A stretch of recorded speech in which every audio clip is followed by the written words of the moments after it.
I just wondered if subsequent Project Fear reporting on Britain's overseas territories in the Mail, the Times, the Telegraph, all the usual suspects, is as outdated as the idea of the empire itself. Does anyone still care if we own territory abroad? So if you're a fan of bots or British overseas territories as they're known, perhaps you might care to tell me why. 03456060973 is the number. I know a little bit about some of the bots out there. There's 14 in all, and I'm sure we all know a fair bit about the better-known ones like the Falklands and Gibraltar.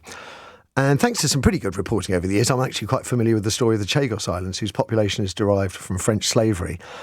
And they had a simple, but one imagines beautiful existence in their stunning tropical island south of India, or did until the 1960s when we Brits started chucking them off their islands at America's bidding, so the USA could build an air base there. And how we did it. I mean, really.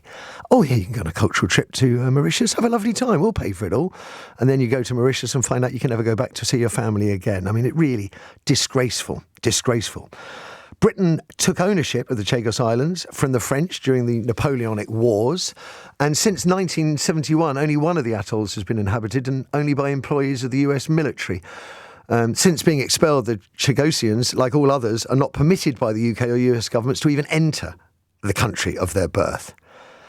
And then, 5 years back, the International Court of Justice issued a non-binding advisory opinion, one of those, stating the UK, quotes, had an obligation to bring to an end its administration of the Chagos archipelago as rapidly as possible, and that all member states must cooperate with the United Nations to complete the decolonisation of Mauritius.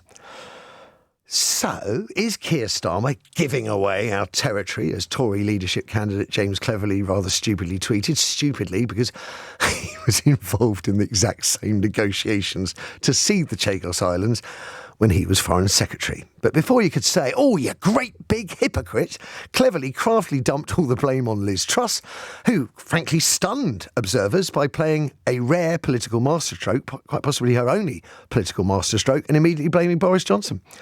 So with the Tories now in opposition but still in chaos, the right-wing press has moved in to ramp the hysteria up with various reports that Labour's secretly itching to give away Gibraltar and the Falklands. What's the Mail front page? Hands off our Falklands.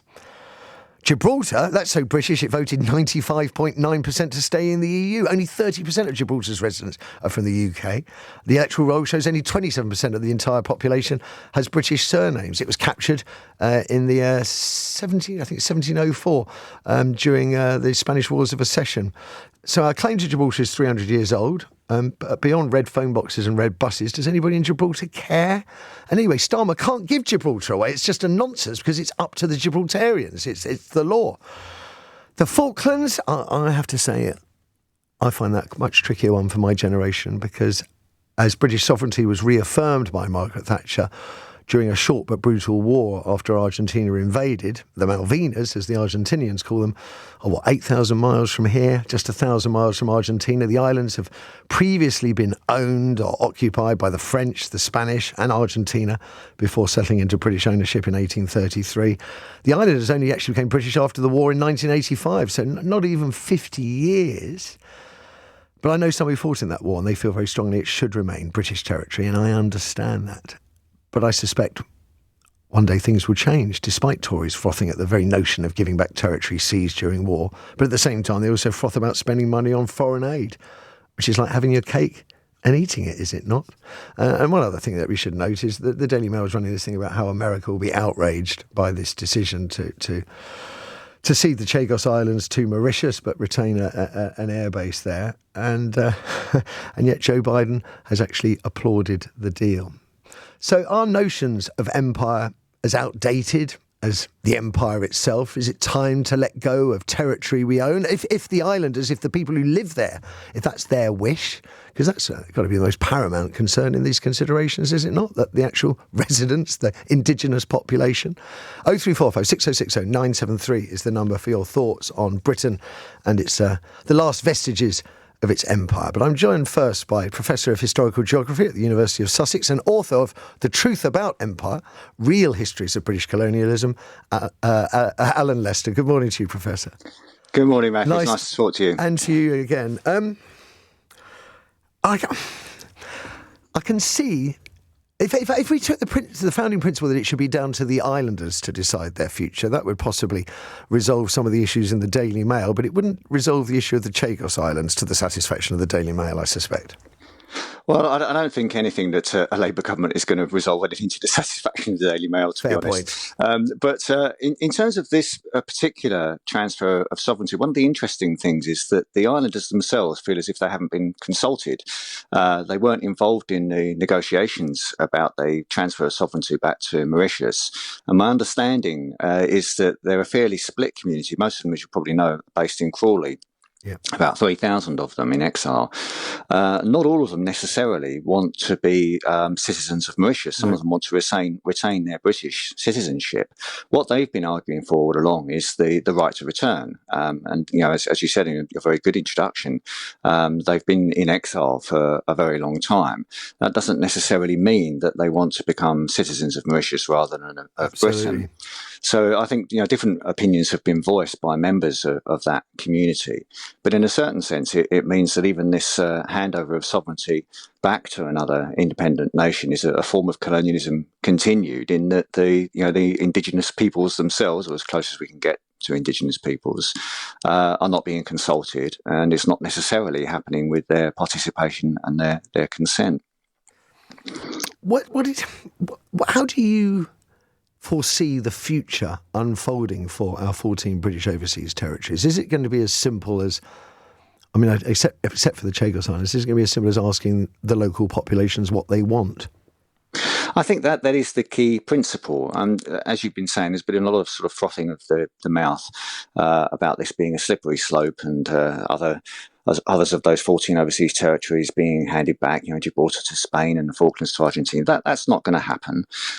Any British government, whether it's Labour or Conservative or anything else, will respect the rights of the population of each of these territories. So as long as the population of the Falklands overwhelmingly wants to stay British, and I think the new Argentine president has recognised this, there's going to be a long, slow process, if any, towards reincorporation in Argentina. Other members of their government have said different things, but that would be with the consent of the islanders if it were ever to happen. Similarly with Gibraltar. But I think the interesting thing about these overseas territories is that one blanket approach doesn't apply to all. The British Empire was a patchwork of very different forms of sovereignty all the way through its roughly 300-year period. And the 14 remnants, these overseas territories, reflect that diversity. So among them are 3 of the biggest tax havens in the world, for instance. Towards the end of empire, a lot of Britons who'd invested a lot of money in the colonies were very keen to take that money out before it was purloined by newly independent governments. And a lot of that money ended up in tax havens like the British Virgin Isles, Cayman Islands and Bermuda. Is that how they became? Is that the origin of these tax havens? It was a major spur to their modern development. Okay. That's right. And the tax lawyers today reckon about 30% of the world's corporate tax fraud takes place in these British overseas territories, and they're going to stay under British sovereignty. It suits them very well. It suits global businesses very well to avoid paying tax around the world. So I don't think there's not much threat to the status quo in territories like that. And I think you're right. In other cases, it would depend on the principle, really, of consent from the majority population. The one thing about the Chagos Islands that I have concerns about, I suppose, is it's Mauritius and its links with China. It has a free trade arrangement with China. So the papers are sort of ramping up its links with China. Is it just a trade deal? Is it something we should be concerned about? Well, I think there's a real lesson to be learnt here for British governments. So there is this concern about opening up the Chagos Islands to interference from China. And some of the more hysterical reaction has been about China building spying posts, listening posts, military bases and so on. I think that's getting preoccupied about the wrong thing. The really interesting thing about China's new form of influence overseas, some would say neo-colonialism, is that it relies far more on soft power. What China's doing basically is what the British Empire realised only very late on that it should be doing if it was going to retain the loyalty, the consent, the allegiance of former colonies. And that is investing in development, in healthcare, in education, in infrastructure. And the British Empire only got around to that quite late on in most colonies, late 19th, early 20th century, and only under pressure from anti-colonial nationalist elites who wanted independence and were telling Britain, if you're going to hold on to our countries, live up to the promises you've made of a civilizing mission, help us develop. Yeah. And this came in many cases after decades or even centuries of plunder and exploitation, essentially. So Britain realised that sort of influence of soft power far too late, just as these countries were gaining independence and during the Cold War. And desperately, Britain then tried to retain their allegiance in the Cold War, say, stay with us in the West. On balance, we did you good. We built you roads, we built you hospitals and so on. But it was too little too late, essentially. Okay. And what China's doing is quite clever. It's building up a web of obligations by investing in very good terms, very generous terms, in this kind of infrastructure, this developmental infrastructure in places around the world. And it will call in those obligations in due course. And I think that's where our diplomats and our politicians should be looking rather than at the purely military muscle flexing. Okay. Professor Lester, really, it's everything you speak is so interesting. Thank you for giving up your time this Saturday morning. I'm going to go straight over now to Jean-Francois Nelland, spokesperson for Chagosian Voices, who joins me now. Good morning to you, Jean-Francois. Good morning. Good morning, Mark. Nice to speak to you. What do you and your people want? That seems to be the question that few people are asking. What do the people of the Chagos Islands want?